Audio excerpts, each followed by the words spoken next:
Hi hello welcome to competitive cracker. എൻ്റെ പേര് അഞ്ജു മുരളി. അപ്പൊ ഇന്ന് നമ്മൾ നോക്കാൻ പോകുന്നത് SSC CGL-ലെ ടയർ 1-ലും ടയർ 2-ലും ഒരുപോലെ ഇമ്പോർട്ടന്റ് ആയിട്ടുള്ള ഒരു സെക്ഷനാണ് റീസണിംഗ് എന്ന് പറയുന്നത്. അപ്പൊ റീസണിംഗിലെ ഹോട്ട് ടോപ്പിക്സ് ആണ് ഇന്ന് നമ്മൾ നോക്കാൻ വേണ്ടിയിട്ട് പോകുന്നത്. അപ്പൊ CGL-ന്റെ ഇത്തവണത്തെ നോട്ടിഫിക്കേഷൻ ഒക്കെ വന്നിട്ടുണ്ട്, എല്ലാവരും അപ്ലൈ ചെയ്ത് കാണുമെന്ന് വിചാരിക്കുന്നു. അപ്പൊ ഇനി പ്രിപ്പറേഷന്റെ ടൈമാണ്. അപ്പൊ റീസണിംഗ് എത്രത്തോളം ഇമ്പോർട്ടന്റ് ആണ്, റീസണിംഗിലെ ഏതൊക്കെ ടോപ്പിക്സ് ആണ് നമ്മൾ ഫോക്കസ് ചെയ്ത് പഠിക്കേണ്ടത് എന്നൊക്കെ നമുക്ക് ഇന്നത്തെ വീഡിയോയിൽ ഡിസ്കസ് ചെയ്യാം. അപ്പൊ അതിന് മുന്നേയായിട്ട് നിങ്ങൾ ഏതൊരു കോമ്പറ്റേറ്റീവ് എക്സാമിന് പ്രിപ്പയർ ചെയ്യുന്ന ആളാണെന്നുണ്ടെങ്കിലും നിങ്ങൾക്ക് CC ലേണിംഗ് ആപ്പ് ഡൗൺലോഡ് ചെയ്ത് യൂസ് ചെയ്യാവുന്നതാണ്. Daily free mock test, quiz, current affairs, previous year ക്വസ്റ്റ്യൻസിന്റെ PDF ഇതെല്ലാം നമുക്ക് ആപ്പിൽ അവൈലബിൾ ആണ്. പ്ലേ സ്റ്റോറിലും ആപ്പ് സ്റ്റോറിലും ആപ്പ് അവൈലബിൾ ആണ്. So you can download and use it. Okay, അപ്പോൾ റീസണിംഗിലെ ഹോട്ട് ടോപ്പിക്സ് നമുക്ക് നോക്കാം. അപ്പം റീസണിംഗിലെ ഇത്രയും ഒരു ടോപ്പിക്സ് നോക്കിയിട്ടുണ്ടെന്നുണ്ടെങ്കിൽ analogy, classification, series, coding, decoding, സീരീസിൽ നമ്പർ സീരീസ്, ആൽഫബറ്റ് സീരീസ് ഇതെല്ലാം വരും കേട്ടോ. Coding, decoding, blood relation, direction sense, syllogism, Venn diagram, order and ranking, puzzles or seating arrangement, non verbal reasoning, ഇത്രയും ഒരു ടോപ്പിക്സ് എടുത്ത് നോക്കുമ്പോൾ ഇതിൽ ഏറ്റവും കൂടുതൽ ക്വസ്റ്റ്യൻസ് നിങ്ങൾക്ക് നോക്കിയാൽ മനസ്സിലാവും. 2 to 4 ക്വസ്റ്റ്യൻസ് വരുന്നത് പസിൽസ് ഓർ സീറ്റിംഗ് അറേഞ്ച്മെന്റ് ചെയ്യുന്നതാണ്. പിന്നെ ഏതാണ് അനലോഗി അടുത്ത ഇമ്പോർട്ടന്റ് ആയിട്ടുള്ള ഒരു ടോപ്പിക് ആണ്. സീരീസിൽ ആൽഫബറ്റ് സീരീസ്, നമ്പർ സീരീസ് ഒക്കെ ഇൻക്ലൂഡഡ് ആണ്. കോഡിംഗ്, ഡീകോഡിംഗ് വളരെ ഇമ്പോർട്ടന്റ് ആണ്. ദെൻ നോൺ വെർബൽ റീസണിങ് വളരെ ഇമ്പോർട്ടന്റ് ആയിട്ടുള്ള ഒരു സെക്ഷൻ ആണ്. ഓക്കെ, പിന്നെ വെൻ ഡയഗ്രാം, സിലോജിസത്തിൽ നിന്നൊക്കെ ക്വസ്റ്റ്യൻസ് റിപ്പീറ്റഡ്ലി ചോദിക്കുന്നതാണ്. അപ്പോൾ ഇത്രയും ടോപ്പിക്സ് ആണ് നമുക്ക് റീസണിംഗിൽ പഠിക്കേണ്ടതായിട്ടുള്ളത്. പിന്നെ ഇതിൽ ഏറ്റവും കൂടുതൽ ഫോക്കസ്, ഏറ്റവും കൂടുതൽ ചോദ്യം വരുന്നത് അങ്ങനെ പറഞ്ഞിട്ട് ഇപ്പം സീറ്റിംഗ് അറേഞ്ച്മെന്റ് പറയാന്നുണ്ടെങ്കിലും ഏകദേശം ഓൾമോസ്റ്റ് എല്ലാ ടോപ്പിക്സിനും ഒരേ ഒരു നമ്പർ ഓഫ് ഒരേ രീതിയിലാണ് ആ ഒരു പാറ്റേൺ പോകുന്നത്. ഓക്കെ, ഇനി അനലോഗിയില് നമുക്ക് പല ടൈപ്പിൽ വരും. Word analogy, number analogy, alphabet analogy, ഏത് വേണമെങ്കിലും വരാം.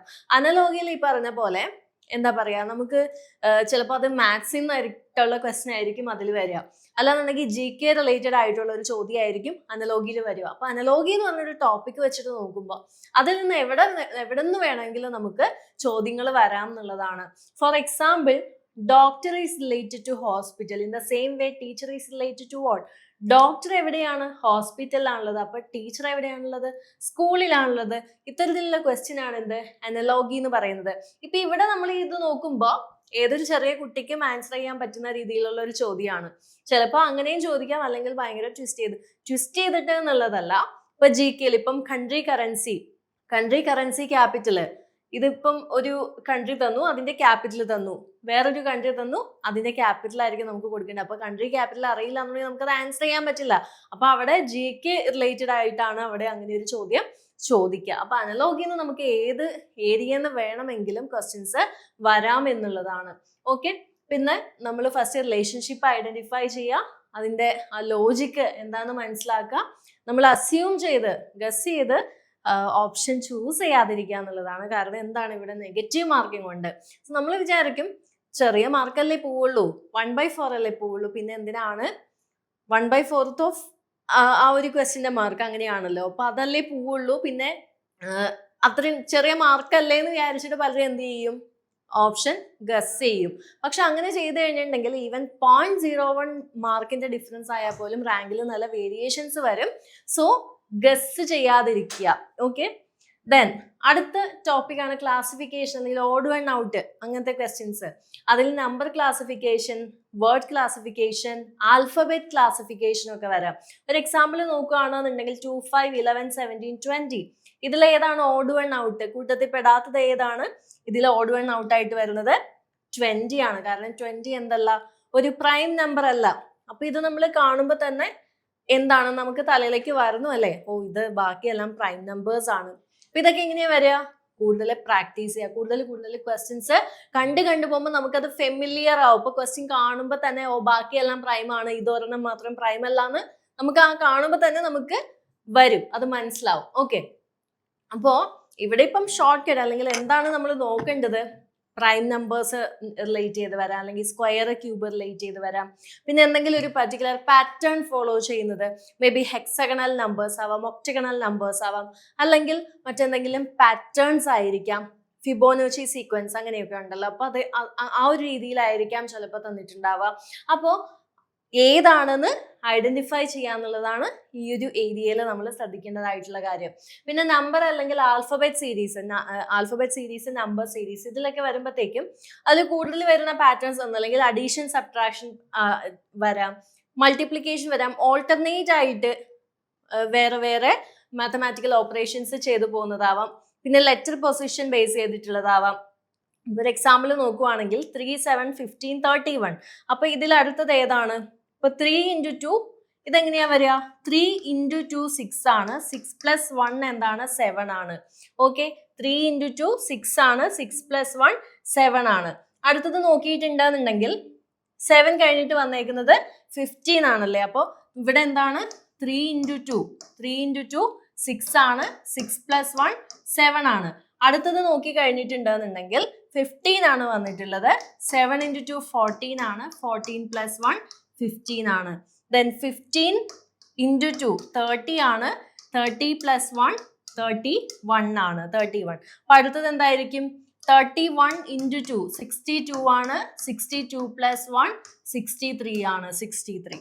So answer 63. അപ്പോൾ ഇങ്ങനെ ഏതെങ്കിലും ഒരു പാറ്റേൺ ഫോളോ ചെയ്ത് ഒരേ മാത്തമാറ്റിക്കൽ ഓപ്പറേഷൻസ് അങ്ങനെയൊക്കെ ആയിട്ടായിരിക്കും നമുക്ക് ഇതിൽ ക്വസ്റ്റ്യൻസ് വരിക. അടുത്തത്, അപ്പോൾ നമ്മൾ ഡിഫറൻസ് നോക്കുക, ഏത് മാത്തമാറ്റിക്കൽ ഓപ്പറേഷൻ ചെയ്താലാണ് നെക്സ്റ്റ് ടേം കിട്ടുക എന്ന് നോക്കുക. അതും ഇപ്പം നമുക്ക് ഒരേ അടുത്തടുത്ത ടേംസ് നോക്കിയിട്ട് കിട്ടിയില്ല എന്നുണ്ടെങ്കിൽ ഓൾട്ടർനേറ്റ് ടേംസ് നോക്കുക. ഇതൊക്കെയാണ് നമുക്ക് ഇതിൽ ശ്രദ്ധിക്കാനായിട്ടുള്ള കാര്യങ്ങൾ. അടുത്ത ടോപ്പിക്കാണ് കോഡിംഗ്, ഡീകോഡിംഗ്. ഏറ്റവും ലേറ്റസ്റ്റ് ആയിട്ടുള്ള SSCയുടെ ഒരു ട്രെൻഡ് വെച്ചിട്ട് കോഡിംഗ്, ഡീകോഡിംഗിൽ എപ്പോഴും ചോദിക്കുക letter coding, position based coding, അതായത് ആൽഫബറ്റിന്റെ പൊസിഷൻ. ഇപ്പൊ നമ്മൾ ക്ലാസ്സിൽ എപ്പോഴും ഞാൻ പഠിപ്പിക്കുമ്പോൾ ആൽഫബറ്റിന്റെ പൊസിഷൻ പഠിക്കാനായിട്ട് കോഡ് വെച്ചിട്ട് പഠിപ്പിക്കാറുണ്ട്. കാരണം ആ കോഡ് വെച്ചിട്ട് പഠിപ്പിക്കുമ്പോ എന്ന് വെച്ചാല് ഒരിക്കലും അത് മറന്നു പോയില്ല. അല്ലാതെ നമ്മൾ 1 2 3 എന്ന് പറഞ്ഞിട്ട് ആലോചിച്ചിരുന്നാല് അത് മറന്നു പോകാനുള്ള ചാൻസസ് കൂടുതലാണ്. ഇപ്പൊ എപ്പോഴും കോഡ് വെച്ചിട്ട് ഓർത്തിരിക്കുക. പിന്നെ സിമ്പിൾ കോഡിംഗ് ആണ്, സിമ്പിളിനെ ബേസ് ചെയ്തിട്ടൊക്കെ ചോദിക്കാറുണ്ട്. ഓക്കെ, സിമ്പിൾ വെച്ചിട്ട് കോഡിംഗ്, ഡീകോഡിംഗ് അതൊക്കെ യൂഷ്വലി ചോദിക്കുന്ന ഒരു ടൈപ്പാണ്. ഇപ്പൊ ഇവിടെ ഒരു എക്സാമ്പിൾ നമുക്ക് നോക്കാം. കാറ്റ് ഈസ് കോഡഡ് as DBU. അപ്പൊ അതെങ്ങനെയാ വന്നത്? സിയുടെ നെക്സ്റ്റ് ലെറ്റർ ആൽഫബറ്റ് D ആണ്. എ കഴിഞ്ഞിട്ടുള്ള നെക്സ്റ്റ് ആൽഫബറ്റ് B ആണ്. ടി കഴിഞ്ഞിട്ടുള്ള നെക്സ്റ്റ് ആൽഫബറ്റ് U ആണ്. അപ്പൊ അങ്ങനെയാണെങ്കിൽ ഡോഗിനെ എങ്ങനെ നമുക്ക് കോഡ് ചെയ്യാം? ഡോഗിനെ D കഴിഞ്ഞിട്ടുള്ള നെക്സ്റ്റ് ആൽഫബറ്റ് E ആണ്. O കഴിഞ്ഞിട്ടുള്ള നെക്സ്റ്റ് ആൽഫബറ്റ് എന്താണ്? P ആണ്. G കഴിഞ്ഞിട്ടുള്ളത് H ആണ്. EPH. ഓക്കെ, EPH എന്ന് കോഡ് ചെയ്യാം. സോ എന്താണ് നെക്സ്റ്റ് ആൽഫബറ്റ് അല്ലെങ്കിൽ പൊസിഷനിൽ +1 ആണ്. +1 ചെയ്യുമ്പോഴാണ് നമുക്ക് അടുത്തത് കിട്ടുന്നത്. ഇനി ബ്ലഡ് റിലേഷനിൽ ഫാമിലി ട്രീ ബേസ് ചെയ്തിട്ടാണ്. അതുപോലെ കോഡിംഗ്, ഡീകോഡിങ്ങും ബ്ലഡ് റിലേഷനും മിക്സ് ചെയ്തിട്ട് ചോദിക്കാറുണ്ട്. അത് CGL-നൊക്കെ എപ്പോഴും കാണുന്നതാണ്. പിന്നെ മിക്സ് ചെയ്തിട്ട് മിക്സ്ഡ് സ്റ്റേറ്റ്മെന്റ്സ് തന്നിട്ടും നമുക്ക് ഇതിന്ന് ക്വസ്റ്റ്യൻസ് വരാറുണ്ട്. നമുക്കൊരു എക്സാമ്പിൾ ക്വസ്റ്റ്യൻ നോക്കാം. A is brother of B. A Bയുടെ ബ്രദർ ആണ്. B is mother of C. അപ്പൊ നമുക്കിത് കാണുമ്പോൾ തന്നെ എന്ത് പോവാം?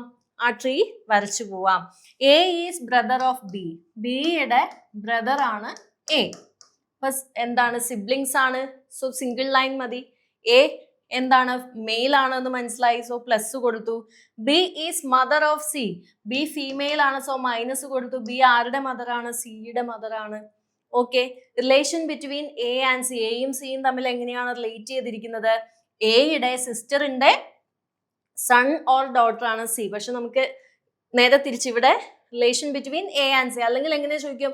How is C related to A. ഇവിടെ നമുക്ക് how is A related to A എന്ന് ക്വസ്റ്റ്യൻ ഒന്ന് ഞാൻ തിരുത്തിയതാണ്. How is A related to C. How is A related to C. A സിയുടെ ആരാണ്? സിയുടെ മദറിന്റെ ബ്രദർ ആണ് ആര്? എ എന്ന് പറയുന്നത്. അത് ആരാണ്? അങ്കിളാണ്. സിയുടെ അങ്കിളാണ്. ഇവിടെ എല്ലാവരും തെറ്റിക്കാൻ സാധ്യതയുള്ള ഒരു കാര്യം എന്ന് വെച്ചാൽ ഇവിടെ ചോദിച്ചിരിക്കുന്നത് how is A related to C എന്നാ. എ സിയുമായി എങ്ങനെ റിലേറ്റ് ചെയ്തിരിക്കുന്നു? എല്ലാവരും നേരെ തിരിച്ച് മനസ്സിലാക്കും. How is C related to A എന്നുള്ള രീതിയിൽ. ഇപ്പൊ ഇവിടെ ചിലപ്പോൾ ഓപ്ഷനിൽ ഇതിപ്പം ഫീമെയിൽ ആണെന്ന് തന്നിട്ടുണ്ടെങ്കിൽ ഓപ്ഷനിൽ നെഫ്യൂ എന്നോ നീസ് എന്നോ കാണും. അപ്പൊ എല്ലാവരും ഫീമെയിൽ ആണല്ലോ, അപ്പൊ നീസ് എന്നുള്ള ഓപ്ഷൻ ചൂസ് ചെയ്യാനുള്ള സാധ്യത വളരെ കൂടുതലാണ്. അപ്പൊ എപ്പോഴും എന്ത് ശ്രദ്ധിക്കുക, ക്വസ്റ്റ്യൻ പ്രോപ്പർ ആയിട്ട് വായിക്കുക. ഇവിടെ എന്താ ചോദിച്ചേക്കുന്നത്, how is A related to C എന്ന, സിയുടെ ആരാണ് എ എന്നുള്ളതാണ് ചോദിച്ചേക്കുന്നത്. അപ്പൊ അതാണ് ഇവിടെ ശ്രദ്ധിക്കാനായിട്ടുള്ള ഒരു കാര്യം എന്ന് പറയുന്നത്. അടുത്തത് ഡയറക്ഷൻ സെൻസ് ആണ്. ഡയറക്ഷനെ ബേസ് ചെയ്തിട്ട് നമുക്ക് ലെഫ്റ്റ് റൈറ്റ് നന്നായിട്ട് മനസ്സിലാക്കാന്നുള്ളതാണ്. അതുപോലെ north south west east directions correct ആയിട്ട് മനസ്സിലാക്കുക. ഡിസ്റ്റൻസ് മാർക്ക് ചെയ്യാനുണ്ടാവും. ഫൈനൽ ഡയറക്ഷൻ ആയിരിക്കും നമ്മളോട് ചോദിക്കുക.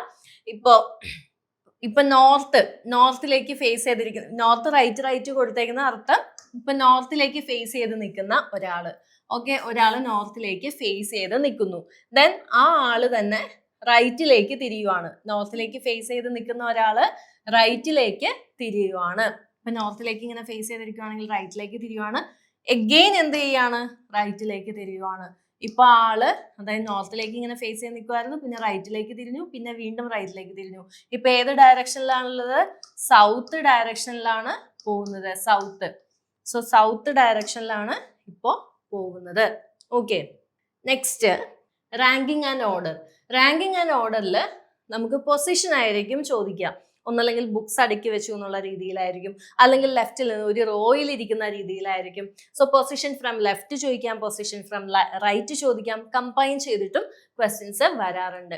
So total number of persons, ഇപ്പൊ നമുക്ക് ടോട്ടൽ നമ്പർ ഓഫ് പേഴ്സൺസ് കാണണം. ആൻഡ് പൊസിഷൻ, ആ ഒരാളുടെ ലെഫ്റ്റിൽ നിന്നുള്ള പൊസിഷനും റൈറ്റിൽ നിന്നുള്ള പൊസിഷനും തന്നിട്ടുണ്ടെങ്കിൽ we can use a formula position from left plus position from right -1. അത് ചെയ്ത് കഴിഞ്ഞിട്ടുണ്ടെങ്കിൽ ടോട്ടൽ നമ്പർ ഓഫ് പേഴ്സൺസ് നമുക്ക് കിട്ടും.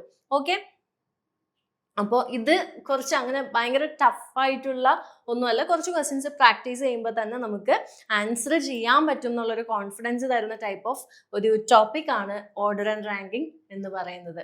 പിന്നെ സിലോജിസം, അത് പലരും കുറച്ച് കൺഫ്യൂസിങ് ആണെന്ന് പറയാറുള്ള ഒരു ടോപ്പിക്കാണ് സിലോജിസം. പക്ഷേ സിലോജിസം പ്രോപ്പർ ആയിട്ട് പഠിച്ചിട്ടുണ്ടെന്നുണ്ടെങ്കിൽ ഇത്രയും ഈസി ആയിട്ടുള്ള ടോപ്പിക്ക് വേറെ ഇല്ല എന്ന് വേണമെങ്കിൽ പറയാം.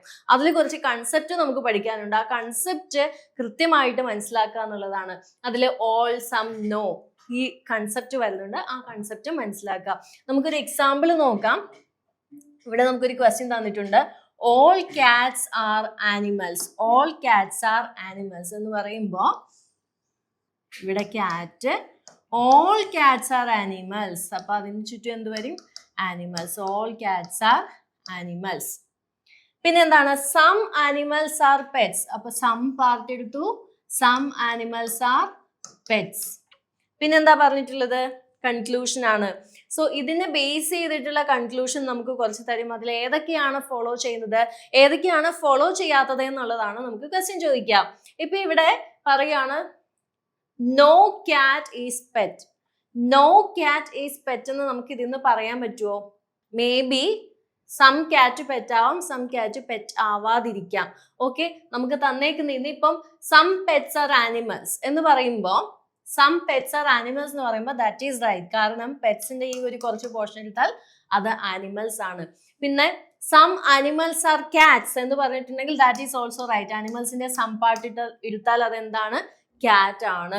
സോ ഇതുപോലെ ആ ഒരു basic concept all some no എന്നുള്ളതിന്റെ ബേസിക് കൺസെപ്റ്റ്സ് മനസ്സിലാക്കിയിട്ടുണ്ടെങ്കിൽ syllogism is very simple.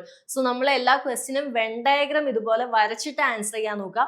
Question കാണുമ്പോൾ നമുക്ക് ചിലപ്പോൾ 2 സ്റ്റേറ്റ്മെന്റ് ഉള്ളൂ എന്നുണ്ടെങ്കിലും നമുക്ക് തോന്നും അത് വരച്ചില്ലെങ്കിലും കുഴപ്പമില്ല, അല്ലാതെ ആൻസർ ചെയ്യാന്ന് വെച്ചിട്ട് നമ്മൾ മൈൻഡിൽ നമ്മൾ വർക്ക്ഔട്ട് ചെയ്യാൻ നോക്കും. പക്ഷെ അത് ചെയ്യാതെ even it is A simple question, അതൊന്ന് വെൻ ഡയഗ്രാം വരച്ചിട്ട് ആൻസർ ചെയ്യാൻ വേണ്ടിയിട്ട് നോക്കുക എന്നുള്ളതാണ്. അടുത്തത് സീറ്റിംഗ് അറേഞ്ച്മെന്റ് ആൻഡ് പസിലിൽ തന്നെ വരുന്നതാണ്.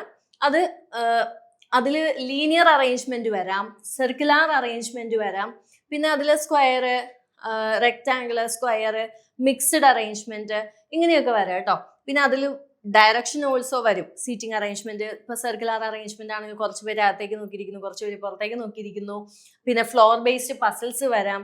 ഓക്കെ, അപ്പൊ എപ്പോഴും നമ്മളൊരു ടേബിള് ഫോം ചെയ്യാൻ നോക്കുക. എന്ന് വെച്ചാൽ ഡ്രോയും കോളം ഒക്കെ വരച്ച് ടേബിൾ ക്രിയേറ്റ് ചെയ്യാനല്ല, എപ്പോഴും ഇങ്ങനെ അടുക്കി ഇങ്ങനെ എഴുതി പോവാന്നുള്ളതാണ് ഉദ്ദേശിച്ചത്. സോ എപ്പോഴും നമ്മൾ ഫസ്റ്റ് മാർക്ക് ചെയ്യുമ്പോൾ ഓരോന്നിനും പൊസിഷൻസ് ഫസ്റ്റ് തന്നെ ഫിക്സ് ചെയ്ത് വെക്കരുത്. ഓക്കെ, അത് ചേഞ്ച് ചെയ്യാന്നുള്ളത് മനസ്സിൽ വെക്കാം. പിന്നെ 3rd ഫ്ലോറിൽ ഇന്ന ആളാണ് എന്ന് പറയുമ്പോൾ അത് നമുക്ക് ഫിക്സ് ചെയ്യാം.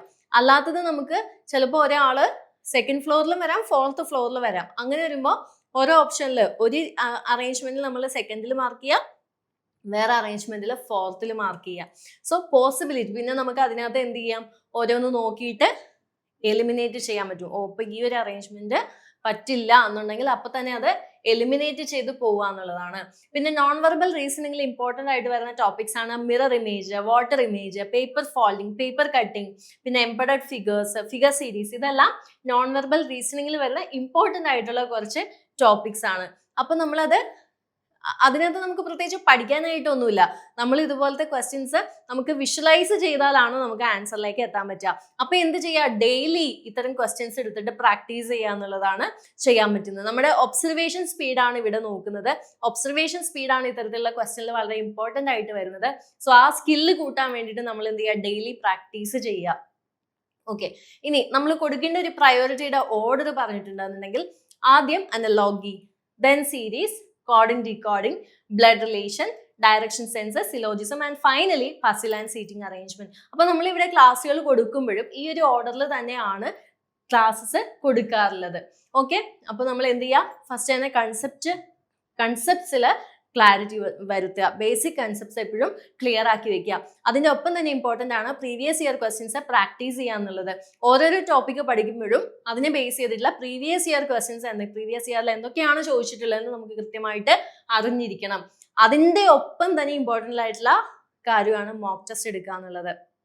മോക്ക് ടെസ്റ്റ് എടുത്താലാണ് നമുക്ക് ഏത് ഏരിയ ആണ് നമുക്ക് വീക്ക് ആയിട്ടുള്ളത്, ഏത് ഏരിയ ആണ് സ്ട്രോങ് എന്ന് മനസ്സിലാക്കാൻ വേണ്ടിയിട്ട് പറ്റുള്ളൂ. അപ്പൊ അങ്ങനെ പോയിട്ടുണ്ടെന്നുണ്ടെങ്കിൽ നിങ്ങൾക്ക് ഡെഫിനറ്റ്ലി ഒരു 45+ റീസണിങ്ങിൽ പ്രിലിംസിൽ തന്നെ സ്കോർ ചെയ്യാൻ വേണ്ടിയിട്ട് പറ്റും എന്നുള്ളതാണ്. ഓക്കെ, അപ്പൊ ഇങ്ങനെയാണ് റീസണിങ്ങിന്റെ ഒരു റീസണിങ്ങിലെ പ്രയോറിറ്റി കൊടുക്കുന്ന ടോപ്പിക്സ്, റീസണിങ്ങിൽ വരുന്ന ടോപ്പിക്സിനെ പറ്റിയിട്ട് പറയാനായിട്ടുള്ളത്. അപ്പൊ നമ്മൾ SSC CGL ഈ 2026 എക്സാമിന് പ്രിപ്പയർ ചെയ്യുന്നവർക്ക് വേണ്ടിയിട്ട് നമ്മൾ മാസ്റ്റർ ബാച്ച് സ്റ്റാർട്ട് ചെയ്യുകയാണ് CCയിൽ. അപ്പം നമുക്ക് എപ്പോഴും ലൈവ് സെഷനും ലൈവ് ക്ലാസ്സസും റെക്കോർഡ് ക്ലാസ്സസും രണ്ടും ഉണ്ടാവും. പിന്നെ മെന്റർഷിപ്പോട് കൂടിയിട്ടുള്ള ക്ലാസ്സസ് ആയിരിക്കും നിങ്ങൾക്ക് ഉണ്ടാവുക. പ്രീവിയസ് ഇയർ ക്വസ്റ്റ്യൻസും അതുപോലെ തന്നെ മോക്ക് ടെസ്റ്റും എല്ലാം നമുക്ക് ക്ലാസ്സിൽ ഉൾപ്പെടുത്തിയിട്ടുണ്ടാവും. അതുപോലെ തന്നെ ഇമ്പോർട്ടന്റ് ആണ് റിവൈസ് ചെയ്യുക എന്നുള്ളത്. നമ്മൾ വെറുതെ പഠിച്ചു പോയാൽ മാത്രം കാര്യമില്ല, പ്രോപ്പർ ആയിട്ട് റിവൈസ് ചെയ്തില്ല എന്നുണ്ടെങ്കിൽ പിന്നെ ലാസ്റ്റ് വെള്ളത്തിൽ വരച്ച വര പോലെയാവും. അപ്പൊ അതുകൊണ്ട് വീക്ക്ലി മന്ത്ലി റിവിഷൻ ഓൾസോ വളരെ ഇമ്പോർട്ടന്റ് ആണ്. അപ്പൊ നമ്മൾ ക്ലാസ്സിൽ ജോയിൻ ചെയ്യുന്നവർക്ക് നമ്മൾ സ്റ്റുഡൻസിനെ കൊണ്ട് വീക്ക്ലി റിവിഷനും മന്ത്ലി റിവിഷനും ഒക്കെ ചെയ്യിപ്പിക്കാറുണ്ട്. അപ്പൊ നിങ്ങൾക്ക് ക്ലാസ്സിലേക്ക് ജോയിൻ ചെയ്യാനായിട്ട് 9249089284 സ്ക്രീനിൽ മെൻഷൻ ചെയ്തിട്ടുള്ള ആ നമ്പറിൽ കോൺടാക്ട് ചെയ്താൽ നിങ്ങൾക്ക് മാസ്റ്റർ ബാച്ചിലേക്ക് ജോയിൻ ചെയ്യാവുന്നതാണ്. ഓക്കെ, അതുപോലെ SSC എക്സാംസ് റിലേറ്റഡ് ആയിട്ടുള്ള ഇമ്പോർട്ടന്റ് അപ്ഡേറ്റ്സും ഫ്രീ സ്റ്റഡി മെറ്റീരിയൽസും ഒക്കെ ലഭിക്കണമെന്നുണ്ടെങ്കിൽ നിങ്ങൾക്ക് നമ്മുടെ ഫ്രീ വാട്സ്ആപ്പ് ഗ്രൂപ്പിൽ ജോയിൻ ചെയ്യാം. ഈ ഒരു QR കോഡ് സ്കാൻ ചെയ്താൽ നിങ്ങൾക്ക് ഫ്രീ വാട്സ്ആപ്പ് ഗ്രൂപ്പിലേക്ക് ജോയിൻ ചെയ്യാവുന്നതാണ്. അപ്പൊ അത്രയേ ഉള്ളൂ. അപ്പൊ എല്ലാവർക്കും ഇന്നത്തെ വീഡിയോ യൂസ്ഫുൾ ആയെന്ന് വിചാരിക്കുന്നു. വീഡിയോ ഇഷ്ടമായെങ്കിൽ എന്തായാലും ലൈക്ക് ചെയ്യുക, നിങ്ങളുടെ അഭിപ്രായങ്ങൾ കമന്റ് ചെയ്യുക. ഇതുപോലുള്ള കൂടുതൽ ഇമ്പോർട്ടന്റ് അപ്ഡേറ്റ്സിനായിട്ട് ഈ ഒരു ചാനൽ സബ്സ്ക്രൈബ് ചെയ്യുകയും കൂടി ചെയ്യുക. അപ്പൊ മറ്റൊരു വീഡിയോയിൽ കാണാം. താങ്ക്